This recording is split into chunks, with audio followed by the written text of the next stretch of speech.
Dans cette séquence, on va vous parler de NFT à nouveau. Où va le web? Il va vers les NFT visiblement. C'est Sorare qui vient de gagner la première ligue, nous dit Eva. La première ligue britannique débarque sur Sorare. Ce partenariat, la start-up française en rêve depuis sa création. Ce sont les mots du PDG. Il est vrai qu'avec un championnat de ce calibre, elle creuse un peu plus son empreinte sur le football mondial. Les joueurs de la première ligue anglaise arrivent donc ici en NFT, des NFT sous forme de cartes sportives. Elles représenteront les joueurs des 20 clubs de la Première Ligue, parmi eux Erling Haaland, Kevin De Bruyne, Bukayo Saka ou encore Harry Kane.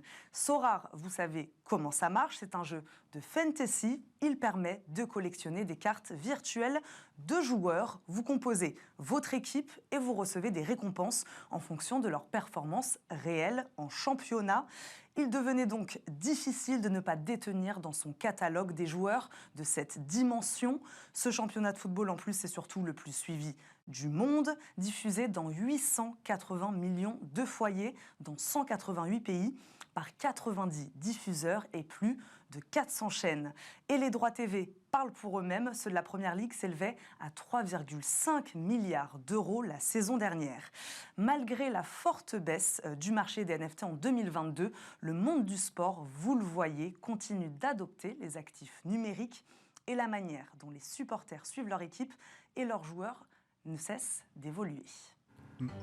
C'était Smart Tech. Merci à tous de nous suivre. On se retrouve évidemment dès demain pour de nouvelles discussions sur la tech. Bonne journée à tous.